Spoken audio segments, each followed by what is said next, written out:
Brennan. Want to talk to you about the president's performance overseas in France and also yesterday here at home on the. This is interesting. Why would our chief and commander be doing this? 100 years the end of World War I in France because of the weather. Yesterday did not go to Arlington National Cemetery on Veterans Day, as has been tradition for presidents.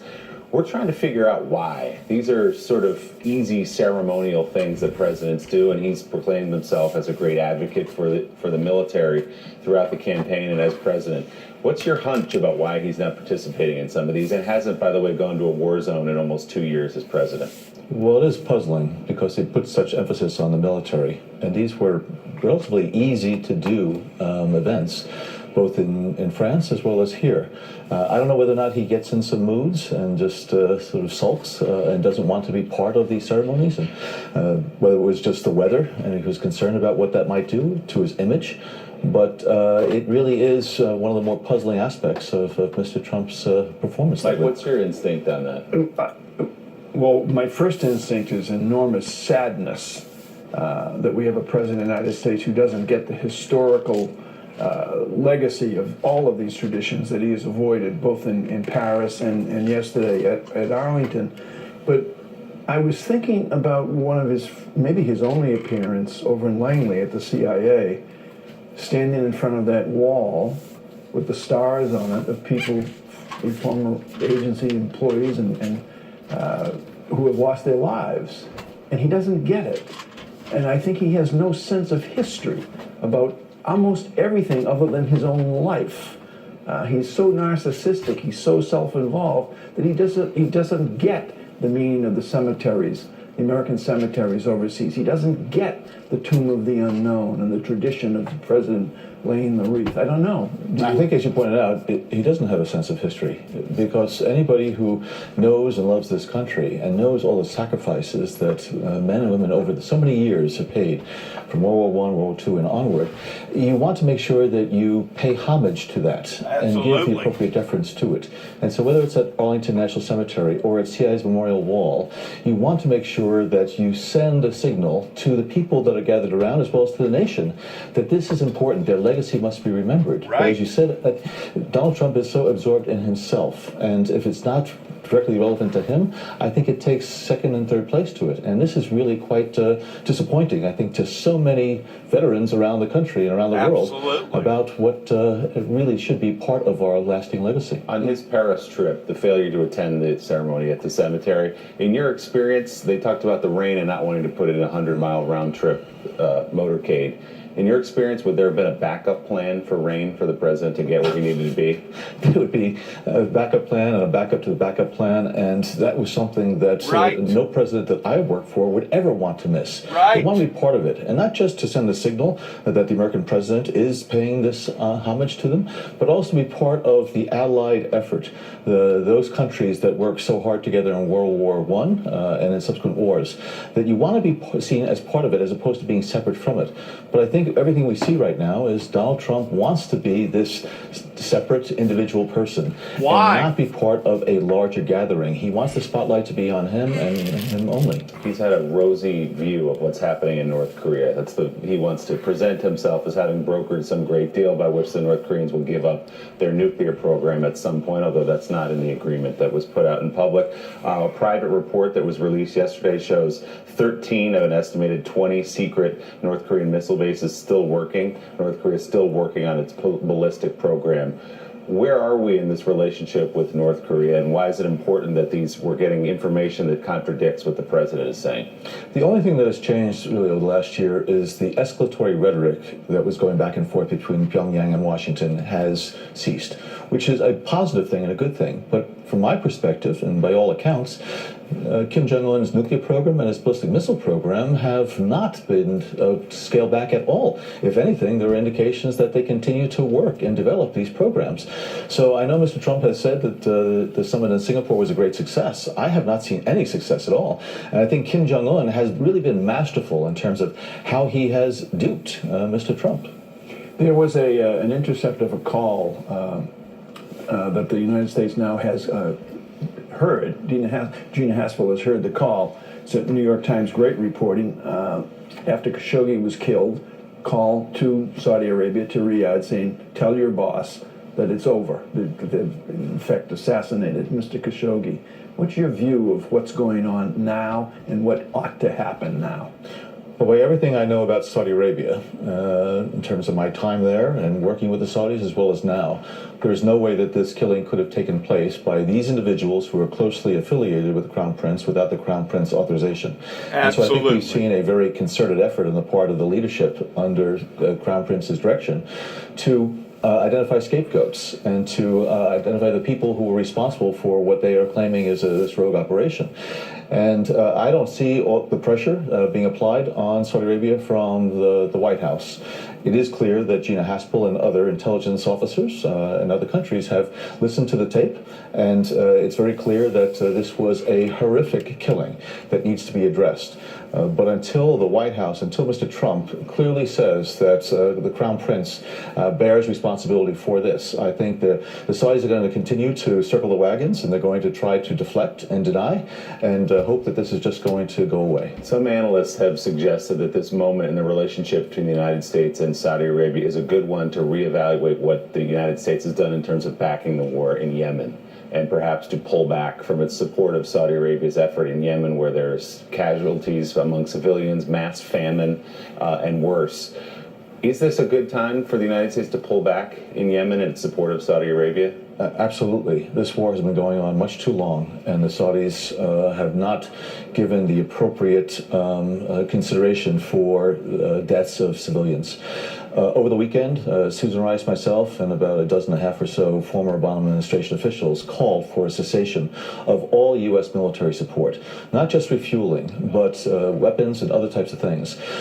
Clearly, the Iranians have been trying to exploit the situation in Yemen for a number of years, but the Saudis have certainly overplayed the military card, and the carnage, the bloodshed, the destruction of Yemen has just been awful.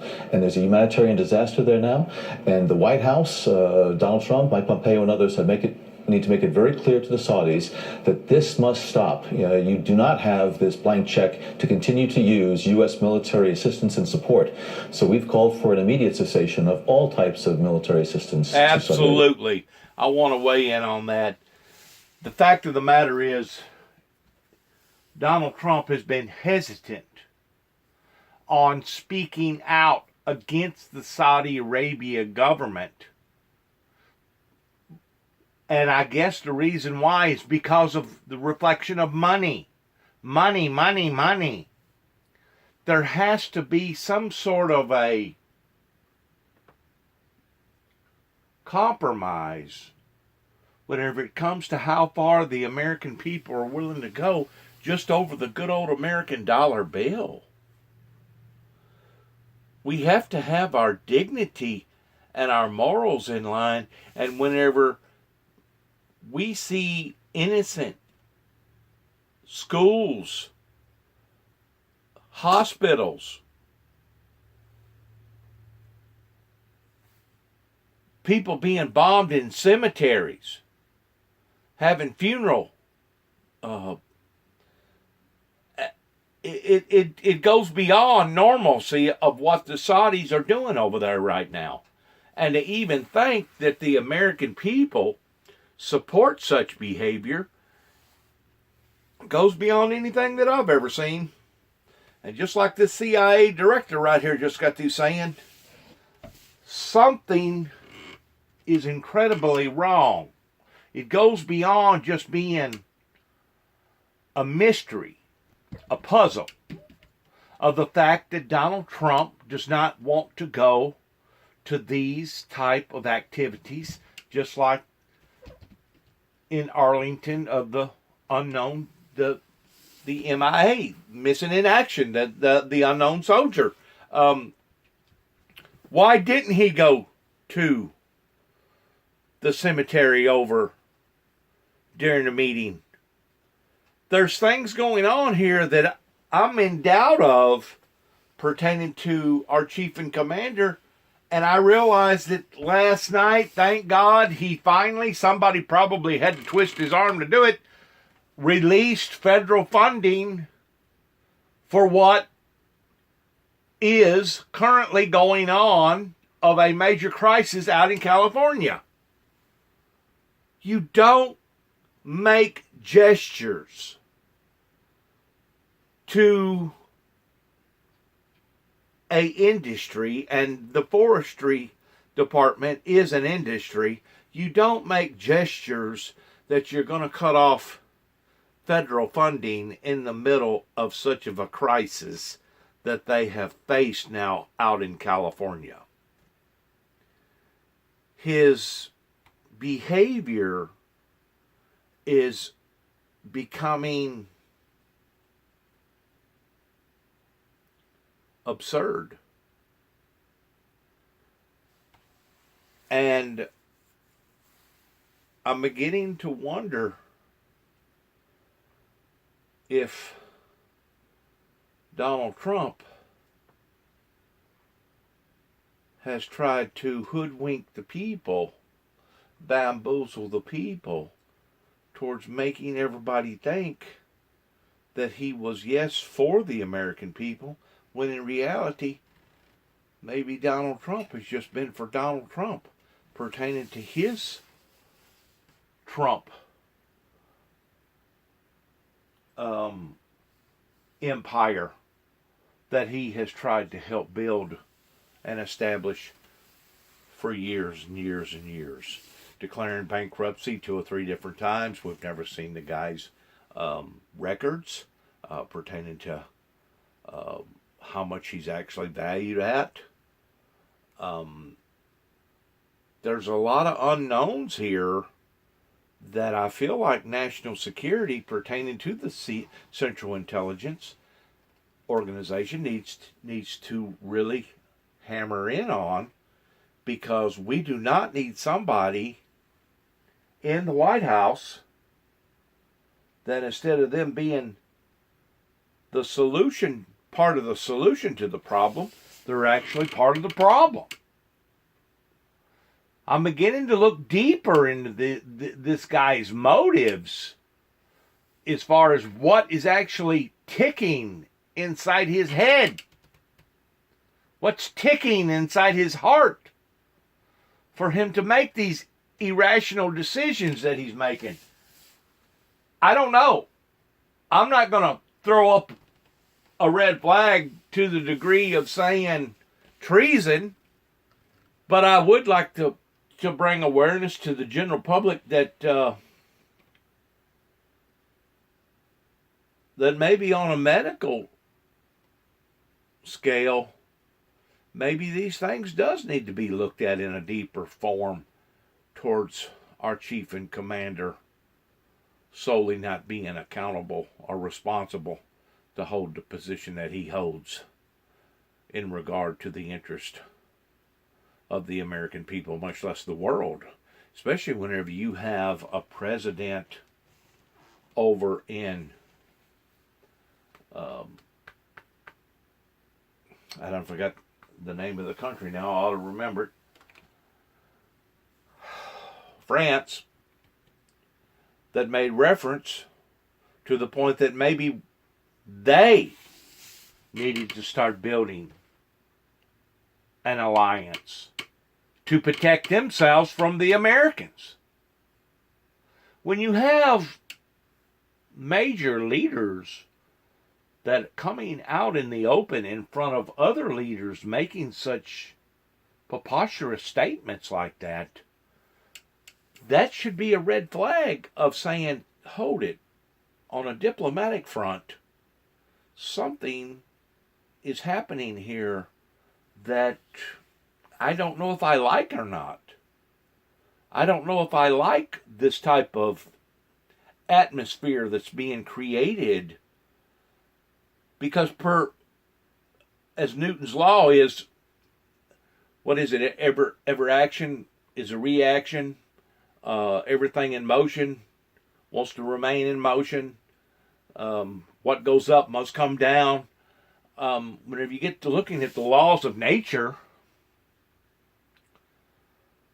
towards what has recently occurred just within the past 2 years, towards changing these people's opinions about how that they look at the Americans, I tend to wonder if we are on the right path of peace and prosperity rather than being on a path of doom and gloom. And it bothers me. It really does. It something from within my very being, inside my gut, comes up towards my throat and says, "Oh my God, this is really bothers it really bothers me to have this feeling suddenly, because I'm seeing things that just goes beyond the norm, just like the CIA director is talking about here." And I would like for you to listen to the rest of it, and then I'll let you view and have your own opinion about what you think is going on here, because there's no doubt we have reached a climax. We have reached a pivotal point in history here in America. It's almost like heading to the summit. We have reached the top of the summit of going to have to make a decision of yay or nay. We're going to have to reinvent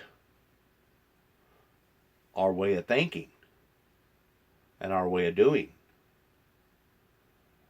And by all means, war should be the final and last approach in any type of solution to any problem. And to see some of the things that has occurred in the past 25, 30 years, it goes beyond just being irritated. It goes to the point of being worried about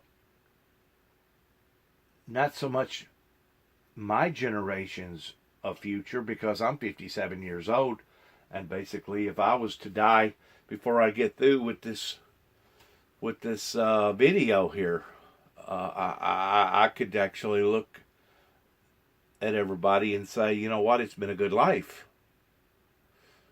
It's been a wonderful, good life that I've had in the past 57 years of being able to be spared as many times as I've been spared, and being able to do as much as I've been done in my life. But how about the generations below me, the ones in their 40s, the ones in their 30s, the ones in their 20s?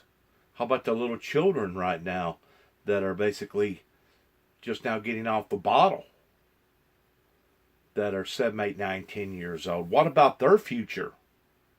That's what we have to look at. We got to look at their future. What kind of legacy are we leaving behind that they're going to have to deal with? What kind of mess are they going to have to clean up because of what the adults done before them? And it's really becoming problematic in ways that I really haven't never looked at until just recently, especially whenever you start seeing a pattern here of your very own chief and commander doing some of the erratical things that he's doing.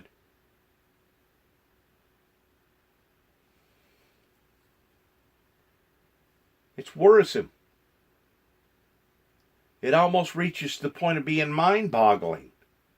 It's like, what really is happening here? Why isn't our leader going to functions that he should be going to? He talks a good talk. But is this all based around the concept of the red man that talks about the white man that has the forked tongue?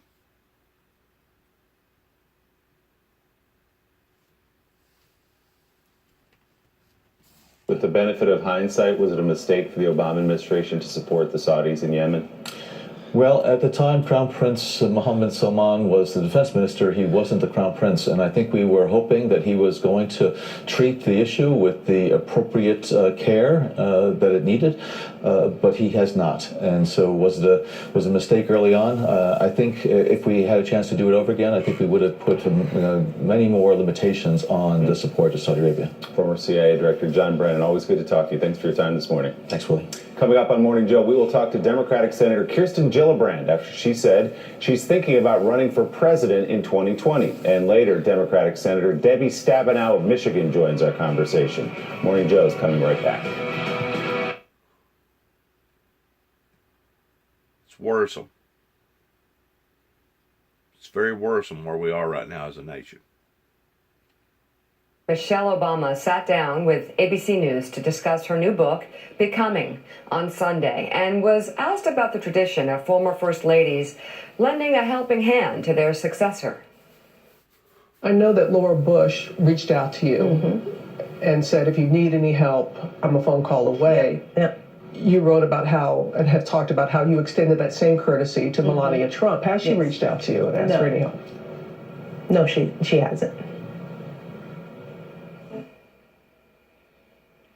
NBC reached out to the office of the current First Lady, and her spokesperson shared this statement. Mrs. Trump is a strong and independent woman who has been navigating her role as First Lady in her own way. Oh, okay. When she needs advice on any issue, she seeks it from her professional team within the White House. Well, and that really makes sense since they've all served in the White House so much and certainly know what it takes and the challenge of being a First Lady more than somebody who is actually a First Lady. No, actually, you know what? Herein lies, from the President to the First Lady to the White House staff, the big problem, Mika. And that is a built-in arrogance that somehow they know better than everybody else. And as we learn, unfortunately, time and time again, they just don't. Coming up, Florida Republicans Rick Scott and Ron DeSantis take two different approaches to the recounts in their state. As one of our next guests explains, See, that's another scary thing to look at right there. Why would the First Lady have never have contacted the prior First Lady in seeking any formal advice? There's some things going on in the Trump administration, and it's not just Trump. It's his wife. It's other advisors, just like the CIA director was talking. You know, they should have not only had plan A towards going to that cemetery over there in Germany, but they should have had a plan B and a plan C and possibly even a plan D, that we're going to make it there. It's going to get there regardless, unless the sky itself falls. We're going to get you there, Mr. President. So he can blame it on the rain. He can blame it on having bad diarrhea or congestion in his stomach. He can blame it on whatever he wants to blame it on. But the bottom line is he didn't make it in honor of our veterans. It's almost like he is manning his own ship. And him being the chief and commander is not supposed to be manning his own ship. He's supposed to be manning our ship. And I realize he talks a good talk by talking about the benefit of the people. We the people, we the people. And I'm not saying that there's not a certain group of people out there that he's not talking about. But is it only a defined group of people whenever he talks about we the people? Or is he talking about, generally speaking, the masses of the American people towards who we are, what we are, how we feel, and where we want to go?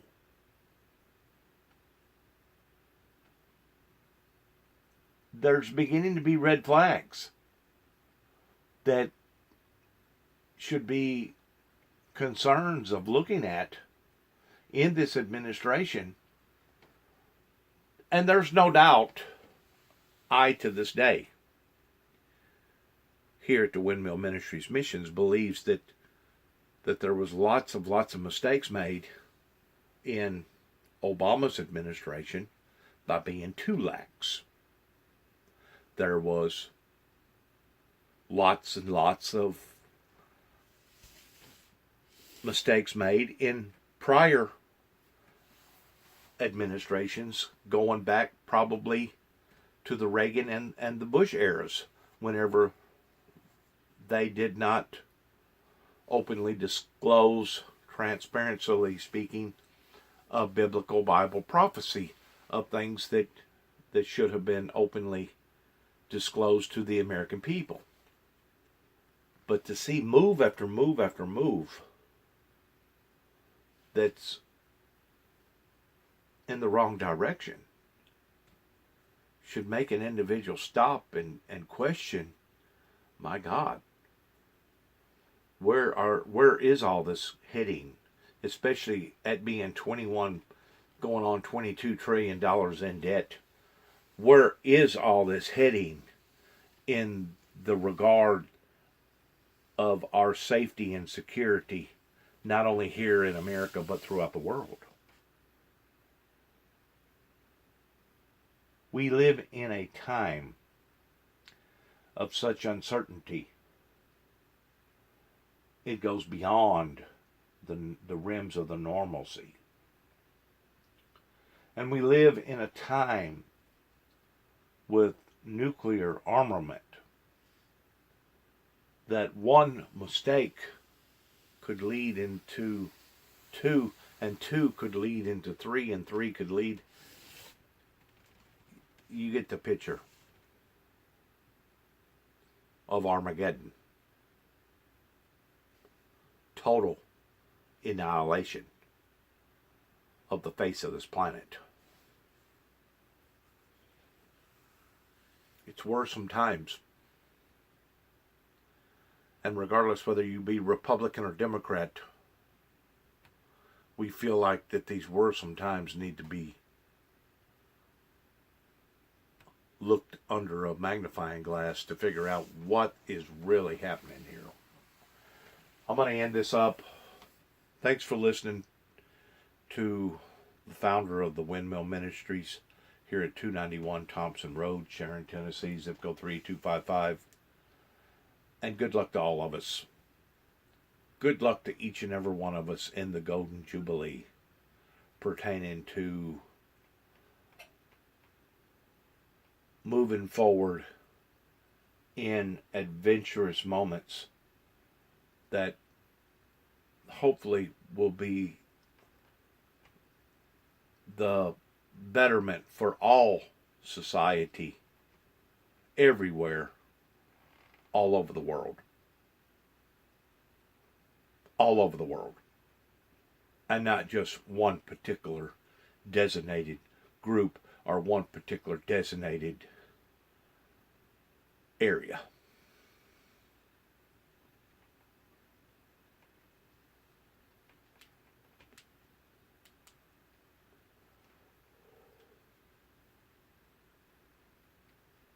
The election on 2018, Florida really is still seen as the one swing state that Donald Trump makes a difference in. Right. Florida is Trump country. We saw it in 2016, and people said, oh, maybe it's a fluke. Well, in 2018, he had his hand-picked Senate candidate in Governor Scott and his hand-picked gubernatorial candidate in Ron DeSantis.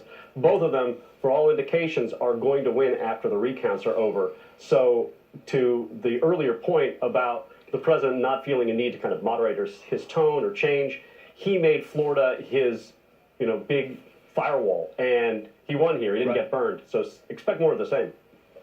So what is it? I mean, you know Florida politics as well as anybody. Explain to the rest of America, why is it that Donald Trump's behavior may offend in Wisconsin, may offend in Michigan, may turn voters off in the suburbs of Philadelphia, but in Florida, Florida voters stick with him? Well, for all of the attention we pay to the growing Hispanic vote and the Puerto Rican vote after... Birds of a feather flock together. You don't have to be educated to figure out that most people that has moved to Florida in the past 25 or 30 years have been people that has made a success out of their own lives, and they go down there to retire. They're not going down there ordinarily with chump change. They're going down there with some pretty deep pockets, some a little deeper than others. You don't go to Florida and think that you're going to pick up real estate for pennies on the dime like you do up in Kentucky or some of the moderate places out in Tennessee or even Virginia or Pennsylvania. Whenever you go to Florida, you know that you're going to be dealing with some high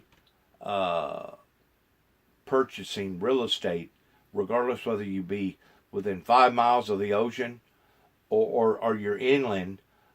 Florida is steadily being inundated by the wealthy and the rich and the predominant, either football players, basketball players, lawyers, politicians,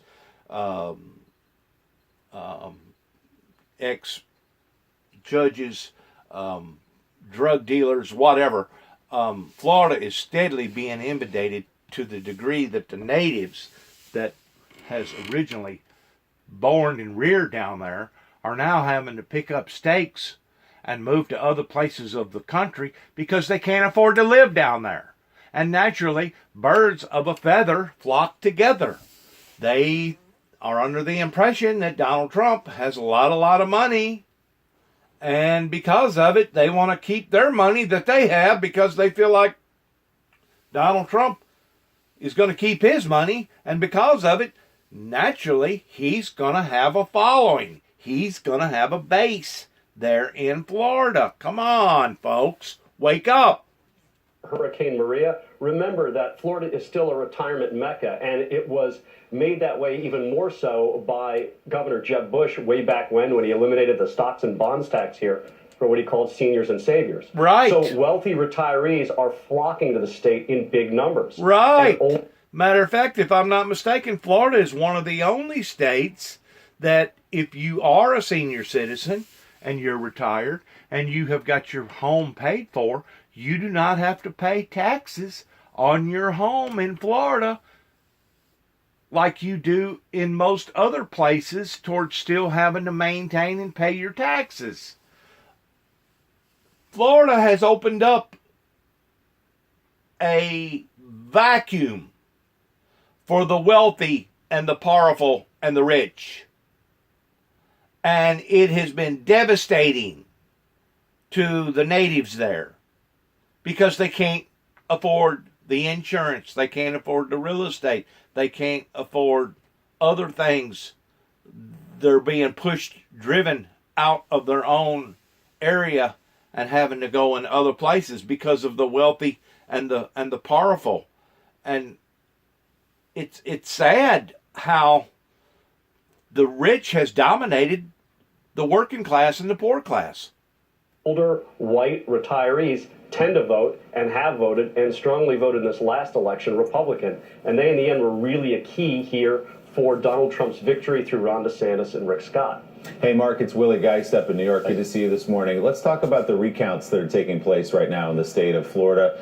Governor Scott has weighed in on that, and of course, he's overseeing a race in which he's participating. Once more, it's all Florida, exactly, isn't for it? people watching at home and don't know the ins and outs of what's happening in Broward County, for example, what's the bottom line here, and is there a chance that either of these outcomes could be reversed? It's Florida, and you never want to say something is definitely going to happen, especially with a recount, especially with an election. However, if you look at the majority of recounts that have happened, not just in Florida, but throughout the nation, they seldom have a switch of leader, and the margins in the Senate race, which is smaller than the governor's race, are big enough by the order of the thousands, less than 13,000 in the governor's race, or more than 12,000, more than 12,000 in the Senate race, about 30,000 in the governor's race. Those margins are big enough to make it really complicated for the Democrats to win. So again, it's probably more than likely it's going to be Senator Rick Scott and Governor Ron DeSantis when the recounts are over on Thursday. In Broward County, what we really saw there that we can say for sure was an election supervisor who time and time again has presided over a department over an office which has repeatedly busted deadlines, has kind of failed to properly or timely post-election results, which has had other problems concerning the handling of ballots. And there's a very strong case to be made. In fact, Governor Bush made it yesterday after we wrote a story about it, that Brenda Snipes, the Broward County election supervisor, is incompetent and should be removed, just as Governor Jeb Bush removed Brenda Snipes' predecessor for being incompetent in Broward County in 2003.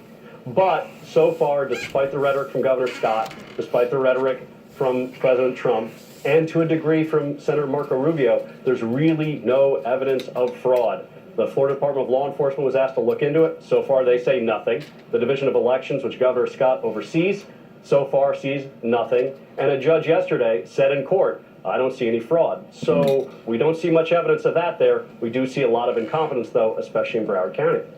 Some work explained to us, because I don't really understand. Don't understand why Marco would have jumped into this the way he did. Even a lot of conservatives, John Fedora said, I've never seen anything like this before in my life. And you have others that find this all very curious. I mean, I understand being frustrated with Broward County. I was on the ground, as you know, in the 2,000 recounts for over 35, 36 days. So I get that, but I don't understand all the conspiracy theories and why in the world would Rick Scott continue to be spreading this nonsense when chances are really good he's going to win. I mean, I don't think Nelson's going to pick up 12,000 votes. So back off. Nelson's trying to steal the election bid. Your guess is as good as mine. So let's put aside the fact that people, when they're nervous and they fear they're going to lose, they're going to lash out. And let's put aside the idea that their sentiment is genuine. As I'd said before, President Trump won here. Trumpism won here. And President Trump in the 2016 election, when things started to look even remotely bad for him, would cry foul. What's interesting here in Florida is 2 days after Election Day, it was Governor Scott, not President Trump, who first started talking about fraud, stealing the election. And when I mean first talking about it, I mean as far as being a Florida leader. In fact, he said it at this extraordinary press conference at the governor's mansion on, 2 days after the election, so I guess it's Thursday night, I've lost track of days. And then he went on Hannity on Fox. And at 9:38 p.m., the Fox-watching President, Trump, then started tweeting about voter fraud or voter problems in Florida for the first time. So it looks like Scott kind of put this in motion. And really, a story I wrote today is that Governor Scott is morphing into the partisan Washington Republican. At the same time, the former partisan Washington Republican, former Congressman Ron DeSantis, is acting, in the words of his own staff, like a statesman. And what he's done is he's refrained from talking about absentee ballot theft and missing votes and election fraud and stealing the election.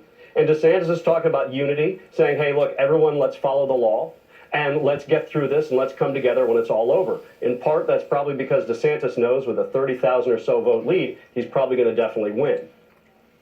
Yep. All right. Hey, Mark, thank you so much. Mark Caputo, as always, we love having you on talking about our crazy state. Thank you. Florida. Great to see you. You know, Gene, it makes less sense, actually, for Rick Scott, even if you look at it cynically. A guy that's going to go into a chamber where you've got to do deals with Democrats. Yeah. It makes less sense for Rick Scott to be spinning crazy conspiracy theories when his own monitors are saying there's no fraud, for him to be lying on national television, for him to be lying on Sean Hannity's show, for him to be lying for the president to see so the president can pick up the lies and spread the lies himself. That it would be one thing if you're going to Tallahassee and you're going to be the governor and you got to deal with people up in Tallahassee. He's going into a chamber where that lack of character is going to follow him around every day, and people aren't going to know whether to trust him or not. That's like when you're a lawyer in a small town. It's like you know the character of everybody else that's practicing in that small town. It's a small boat everybody's rowing in. And if somebody shows you their true character, you never forget it. Well, that's exactly what Rick Scott's done here. I don't see how this helps him in Washington over the next 6 years. It doesn't help him at all. It's called getting off on the wrong foot, and he's definitely getting off on the wrong foot in terms of his likely, almost certain new colleagues in the Senate. There is, practically speaking, 12,000 vote margins don't get overturned, certainly not by machine recounts, and almost certainly not by hand recounts if one has to be undertaken. So he should be the statesman right now. He should be, after all, he is the governor of the state, and he's undermining confidence in the election system of the state, where he has pledged to faithfully execute the law, and all they're doing is what the law says to do. It's not being done in a particularly competent or graceful way in Broward County, but it is getting done, and there's no fraud, and he ought to acknowledge that. So I don't know what sort of game he's playing, except cozying up to trying to be Trumpier than Trump, which maybe he thinks is a good idea. Good luck with that. And Robert Costa, your paper's reporting that Donald Trump is looking into getting rid of Homeland Security Secretary Kirstjen Nielsen.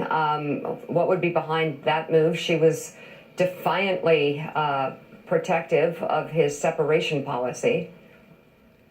Inside the White House, Mika, the line has always been that President Trump wants to be his own spokesman when it comes to matters of the press. There's also a line on him that he wants to be his own Department of Homeland Security secretary, that he wants to be the one managing policy, managing the wall, talking about the caravan, talking about child separation policy. The president is Stephen Miller. Secretary Nielsen has always been on the outside of that conversation. She's defended him at almost every turn. She has executed his policy. She can't escape that she was part of President Trump's immigration policy, but she's never been an insider of insiders in President Trump's world, always closer to Chief of Staff Kelly than to President Trump. And based on the Post reporting, the president is certainly ready to make a change.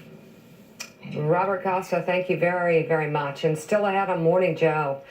In Donald Trump, voters elected a New York Democrat to the White House. Will they do it again with a different candidate in 2020?